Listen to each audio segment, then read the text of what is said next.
Hello there everyone, Carol from the Craft Emporium. Welcome back to the inspiration journals that I'm making. Now, you may be wondering why on some of my journals recently I've been using these clips to just close my journal, and the fact of the matter is that I don't want to use seam binding just yet, because I'm going to be in and out of this journal whilst I'm decorating it up, and if I've used my seam binding to keep it closed, because I'm undoing it a lot, I'm going to end up ruining the seam binding. So I will attach that at the end when I'm ready to. So in the meantime, I'm just using these clips to just hold them in place whilst I'm working on my journal. Now at the back of the book, what I'm actually going to do is I'm going to use some glassine bags, because I want to store some papers in here that I can keep using throughout the journal. So I've just got this glassine bag that fits the back of the page here, and I folded up the bottom edge, and then I'm going to turn it over, put some glue on the back, and I'm going to put it on so that it forms lots of extra pockets. So I'm going to glue around all three sides, so then I'll have a pocket at the back of the glassine bag as well. So I'm going to put it quite low down because I want to allow this space up here so that I can put some really long bits of paper in. And then I'm going to fold that back down and put some glue on the side. And of course then when it's ready to be used as a journal rather than a storage area, I've got a nice pocket on the back that I can use.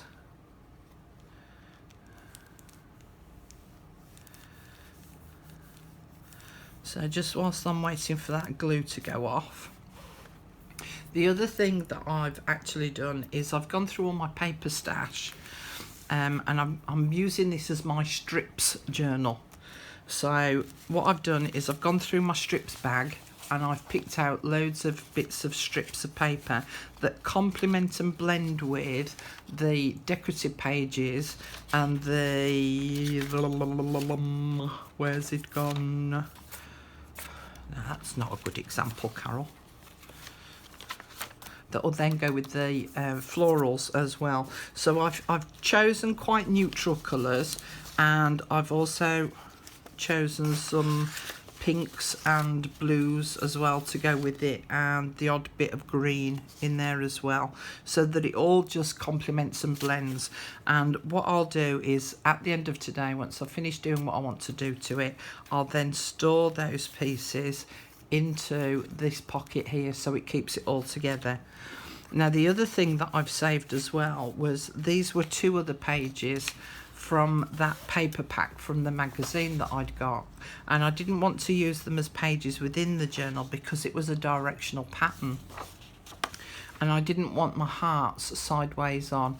So I'm actually going to cut these papers in half, and then I'm going to use them as flip out pages within the journal. So I shall keep those with this project as well. So at the front of my journal here, I've just made a list of some of the things that I want to cover with this first part as some ideas. And what I want to do is I want to decorate the edges of the pages using up the strips. So I'm going to go through some ideas with you, so watch this space. So the first one that I want to do is just a single strip, and this is an avocado dyed piece of paper, and all I'm doing is I'm folding it in half and I'm going to stick it over the edge of the page. So that's a really nice simple one, and it just breaks up the page a little bit, just gives it a little bit of interest. And so what I'll do there is I'll just add some collal glue. Now this strip is a full length from a piece of paper, and I haven't cut it down to size because I want to add it first and then cut down the excess so that I've got a nice neat finish on the top and bottom of the page. And so I'll slip that under there and place that right up against the fold. and then fold that over the top.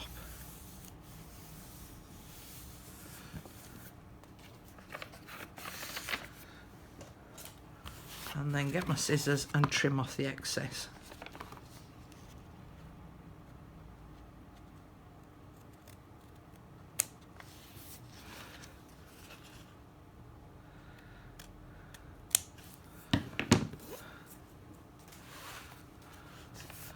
So that's page edge number 1. Page edge number 2 is some pretty lace. Now if I look at this page here, it's quite busy as it is and quite pretty, but if I look at the other side of this pink page, it's quite bland.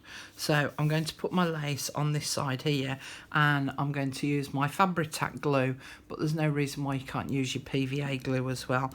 Don't forget to just leave it for a little while to just let the glue dry before you close your page shut. So otherwise you'll be sticking your page to your page. Now I want my lace overhanging the edge a little, but I only want it overhanging a little because obviously I don't want it to extend beyond the cover itself. So I'm just going to put a line of glue, if it'll come out, there we go. I'm just going to put a thin line of glue along the edge of the page there.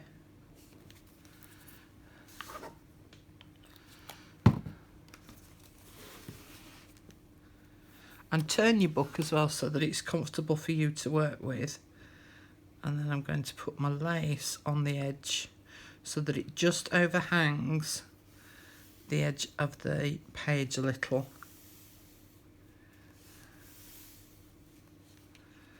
And then I can trim off the excess. So I always cut it a little bit bigger, just like I did with the paper, and trim off the excess so that I know that it's a nice fit.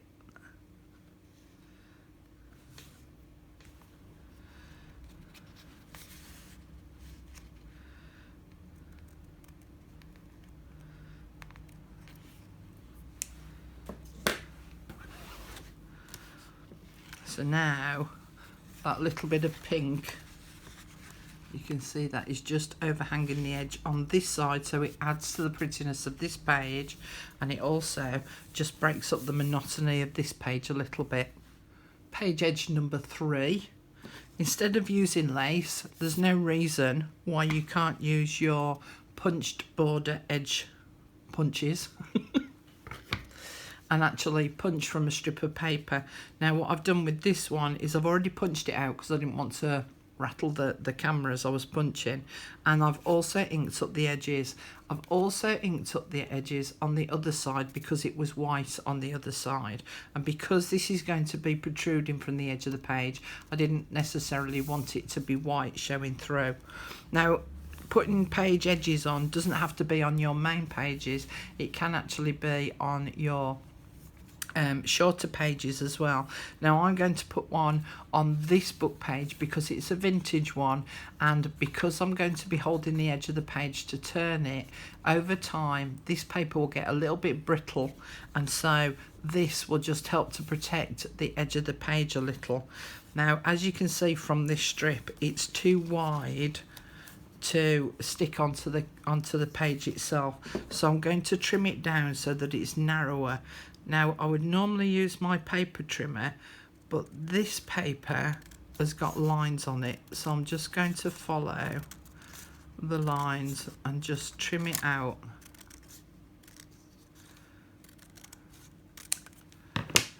So that I've got a narrower edge, and I'm just going to stick it on the edge of the page there. And for this I'm going to use my Tombow glue. Now you can put something underneath here to protect your other pages if you're worried about the glue getting onto your other pages.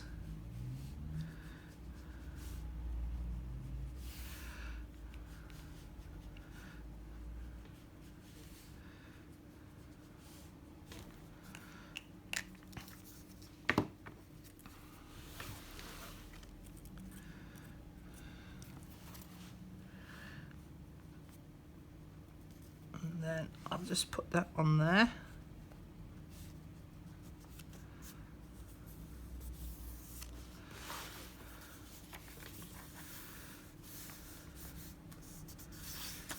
And again, I've got that little bit of overhang, so I'll just trim that off.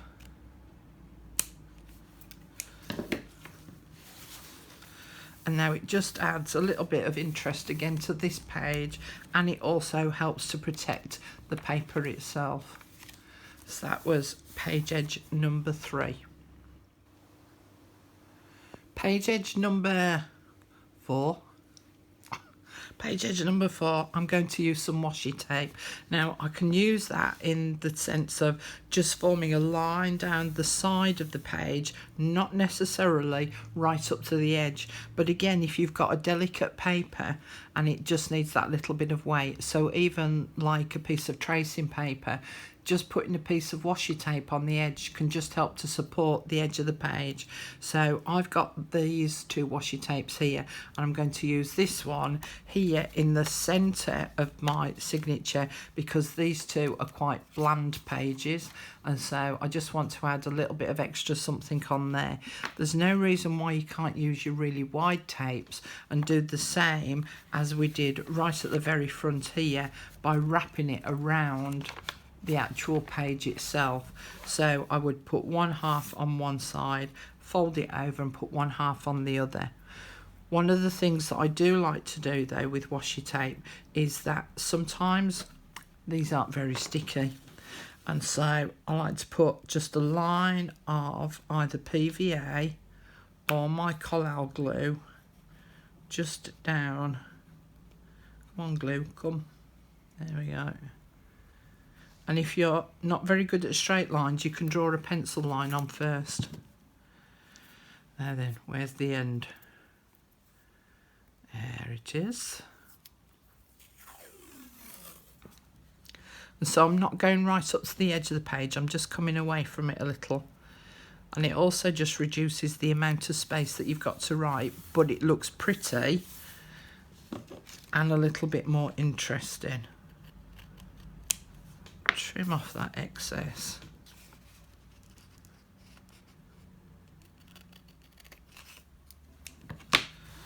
And then I'm going to do the same on this side.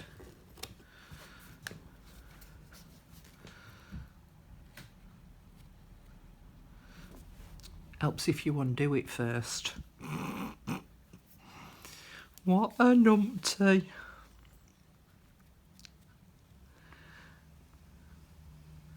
Ooh, that was as straight as a donkey's hind leg.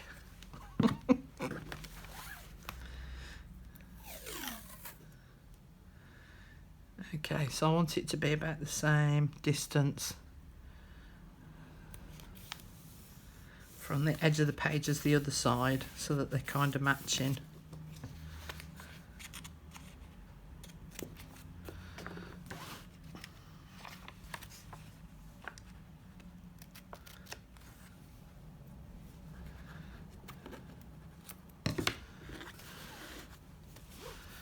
Okay, and now that looks a little bit prettier, doesn't it? Yeah, liking that one. Okay, so that was number 4? I think that was number 4. Page edge number 5. So this one I'm going to do as a ripped edge page. Now I could have done this before I actually put the page into my journal, but obviously I didn't know what I was going to do with it at that point. And there are rulers that you can purchase that will give you those ripped shaped edges. Now I went and purchased one, and I actually have to say I hardly ever use it.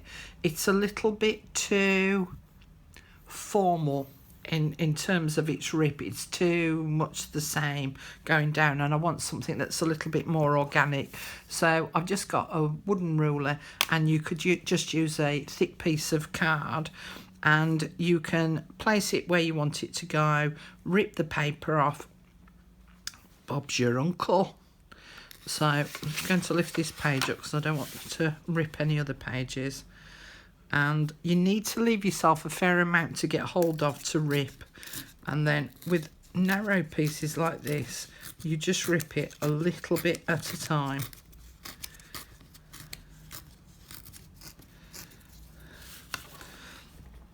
And it just gives you a nice ripped edge. And then what I'm going to do with it is I'm just going to place a piece of greaseproof paper underneath it, and with my vintage photo I'm just going to ink up the edges a little bit by just pushing it backwards and forwards to the edge of the page, and the edge will just pick up the ink. So I'm not actually going onto the page, I'm just doing it butt up to the edge of the page, and it will give it that slightly more vintage look about it. So it's only very, very subtle. And of course I'll need to do the other side as well. So again, just pushing up to the edge, so it's just picking up the ink off the edge of the sponge. Sorry if the camera's wobbling. Wibble wobble, jelly on a plate. So as I say, it's just picked up the edge. So can you see that okay, where it's just picked up on the edge there? Now if you want something even more organic than that, in that it's really kind of higgledy-piggledy, then you'll need to just rip it. But what you need to just be aware of is that when you rip paper, one way it rips really nicely and the other way it rips really haphazardly, and that's to do with the fibres of the paper. So if I use, let me get another book page out.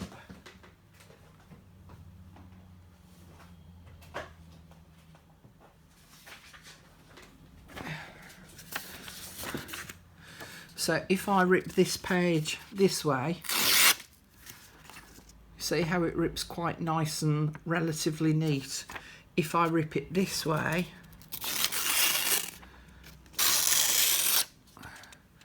see how it's much more organic in its shape, and that's to do with the fibres of the paper. Now this is going to come in handy in a bit. So I could have done that with the edge of this paper here. Let's do it on this one. So I'm just going to very carefully, because I don't want it too haphazard. So this is just ripping it without a ruler.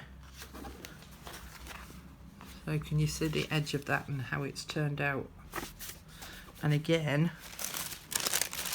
I would just ink up the edge. Oh, in fact, let me just show you a close-up. So what it does is it separates the fibres a little, and so in this space here you might be able to just see it, it's actually formed like a couple of layers there of paper where it's ripped into it, and those, because they're thinner, will pick up the ink a lot easier. So again, I'm just doing small circular motions, more on my greaseproof paper than I am actually on the paper itself. So just the edge of the paper picks up the ink, but it also curls it a little bit, and so it gives it a little bit more of a vintage look about it. So it looks as though it's been ripped like that for years. Let me just do the other side.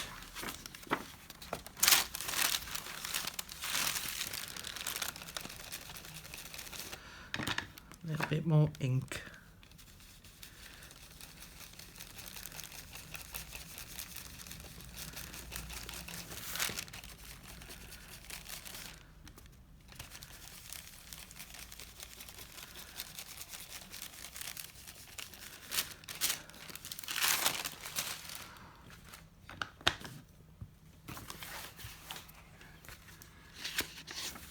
So now I've got this really nice, interesting edge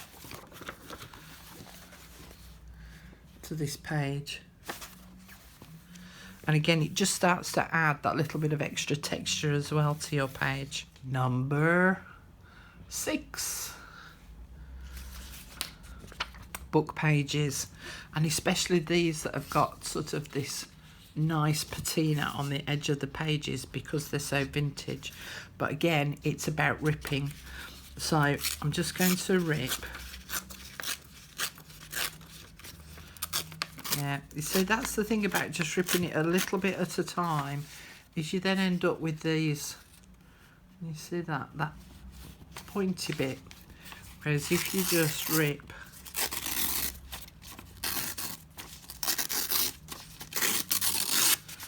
with bigger force, then you end up with some really lovely shapes.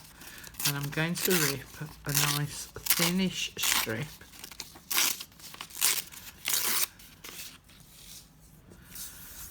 And I'm going to glue this onto the edge of my page here. So again, it just adds that little bit of interest. But I want to ink it up first. So my piece of greaseproof, my vintage photo, and again, I'm just going to go up to the edge of the page. I'm not really on the paper itself, and it will just automatically pick up that ink. And again, it just helps to add that little bit of age to the paper.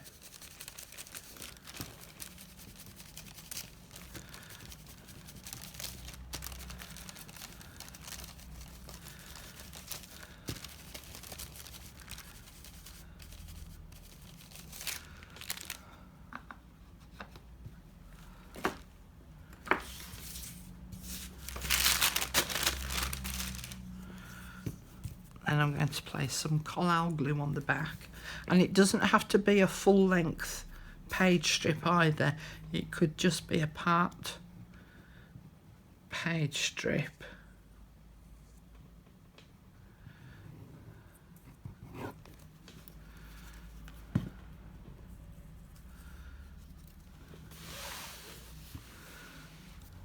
And then I need to make sure that the text is relatively vertical.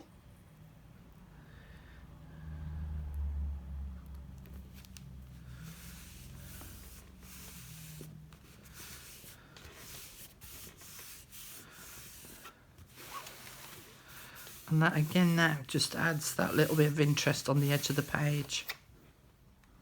And of course there's no reason why we can't do some horizontal ones as well. So I've ripped this edge here. I'm going to start further down and try and go off at a bit of an angle, so that I'll put that bit on there. And again, it just breaks up the monotony of the page a little. Number 7, yeah, 7. I think we're on number 7 now. So this is the punched ribbon weaving is what I'm going to do here. So I've got some punches. So I've got this one here, which punches like that there. In fact, let me move the journal that side so you can see the holes. So it punches that shape out so that you can weave your ribbon or even paper or whatever fabric through these slots. And then of course I've got my hole punches and my little dinky one there, which does that size hole. Of course you can just pierce with your pokey tool a hole, but you just need to be wary of the fact that you need to do something really thin to feed through that sort of edge. So what I've actually done here, push those all to one side, is I got my ruler, my see-through ruler, and I placed the edge of the page, put it over there so hopefully you can see, I put it on the 1/2 inch mark there. That was the edge of the paper, and then every 1/2 inch, so I placed it like that, and then every 1/2 inch I did a little dot so that I could see where my hole needs to go. So then I'm going to put my little punch tool and put it upside down. Oh, and in fact, look, that doesn't quite reach that point, but it catches the edge of it, but I'll still get an equal distant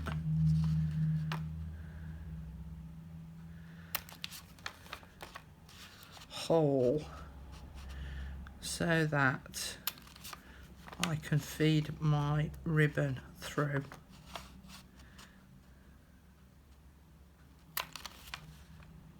So I've got my holes punched, and I've got a 3mm satin ribbon threaded into a big eye needle, and I'm just going to weave the needle up and down through those holes, and then once I've stitched the edge of the page,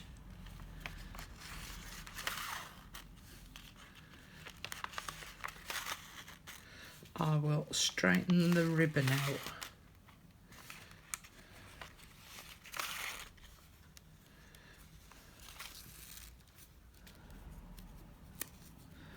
There we go.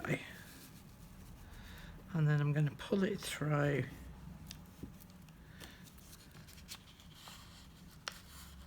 It's got a little twist at the bottom there. And I'm going to put a teeny tiny little bit of glue at the top to hold the ribbon in place, and the same on the bottom as well.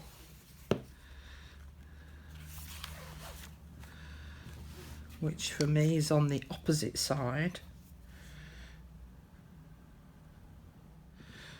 And then I can trim off the excess.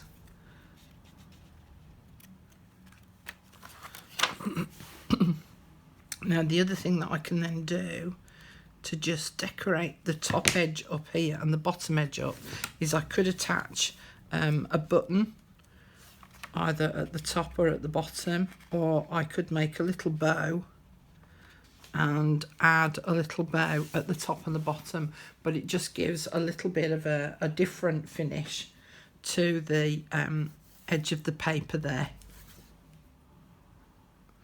Number 8, ruffles. So for this, I want to put a little ruffle on the edge of this little flip out here, just to give it a little bit of interest again. And so you need a thinnish strip of paper. So here it's about 1 inch wide that I've got. And if you're going to do a ruffle, it needs to be longer than the actual surface area that you're going to cover. So depending on the kind of pleat that you're going to do, you might need twice the amount of paper. So if I was doing a really ruffled sort of strip of paper, then I would probably need twice the length to be able to cover this area here. Now there's a couple of ways in which you can do it. One is to pleat it, so you just fold and bend intermittently down the strip of the paper. So that's a pleated ruffle.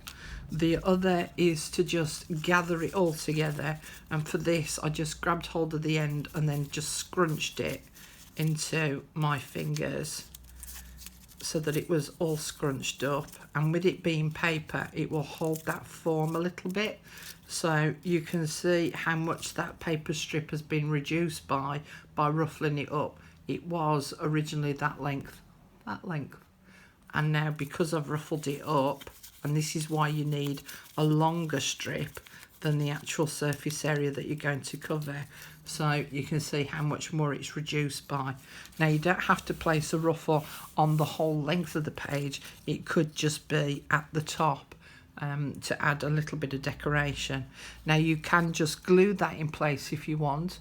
You can hand stitch it to keep the ruffles in place, or you can run it through the sewing machine, so that's entirely up to you. I think, let me just have a look, see which one I prefer. I think I prefer that little ruffled one that I'm going to put at the edge of the page at the top up there, but I'm going to do it with a piece of avocado dyed paper because it's the pink and it just ties it all in together. So let's just ruffle it up, and the more that you mess about with paper, the easier it will create those ruffles. So I just do that, and that looks quite tatty at the moment, so I'm going to pull it apart and then I'm just going to scrunch it in my hand, and that will just break down the fibres a little bit. And now I can ruffle it again and just pinch and push as I'm going down the actual paper.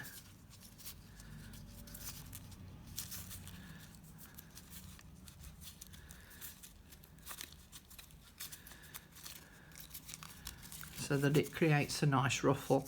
And I'm actually going to put mine through the sewing machine. What I'm actually going to do though is I'm going to get a piece of card, and I'm going to cut a really thin strip out.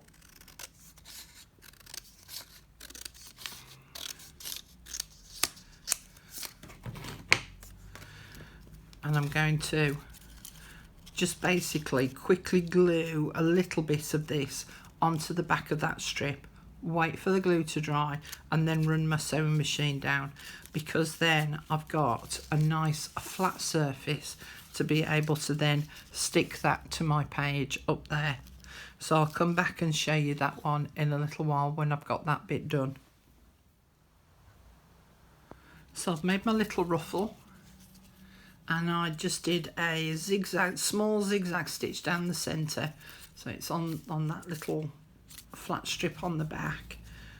Precautionary tail, if you do a straight stitch you can end up forming then like a perforation hole, and so it will end up falling apart, ripping open and falling apart. But so that's my little ruffle, and I've just inked up the edges with some walnut stain, and now I can glue this onto that little flap there by just putting glue on the back of that strip.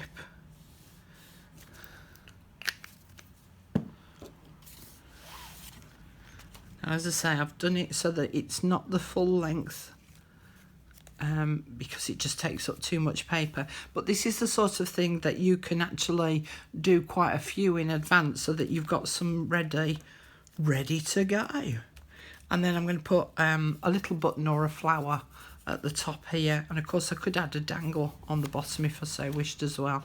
But that's just another page edge that you can add, so that just adds that little bit of interest there again. So let's just go through and see what we've done. So we've just done the folded paper, and I've drawn some faux stitching on the edge of the paper there. I added a punched edge here on this flip out page, so it makes it a little bit sturdy, and I've added some washi tape so that then when you flip it open, it has now actually got a secret little compartment in there, just a little teeny tiny one, because of the depth of the paper that I used. And that's my punched edge border. And again, I've done some faux stitching on there. Now, one of the things to just point out with the punched edge border, you could actually do it on the edge of your page here, just straight onto the paper itself, rather than doing it with a strip. The reason I don't like doing that, because I've found this out over time, is that some papers can be quite thin, and when you punch it, it just makes the paper really weak. So I found that if you punch it out of like either a thick piece of paper or thin card and then glue it on top, it makes it a little bit more sturdy, which is what I've done there. So I've got my ribbed edge one there, and then I've got my lace borders. I've used my washi tape, my horizontal strip there, some more lace, some ripped paper there, and I'm going to do some more doodling on that as well to sort of tie it all in together a little bit more. I actually used that thick, wide blue washi tape and just wrapped it around the edge of that vintage paper. So again, it's just that little bit more protected. That's my ruffle that I've just done. And then that is that threaded ribbon. So it just adds that little bit of extra texture to the page. But you can see now it's just all starting to come together a little bit more and look at that little bit more prettier. So that's the list of what I've got on here. I do have some other things to add on as well, but I'll cover those in another video because I don't want to bore you too much. And of course, if you've got any of your own suggestions, put them in the comments down below, and if I've got time, I'll see if I can do some of those as well, because you might have more ideas than I've got. All right, speak to you again soon. Thanks for watching. Bye for now.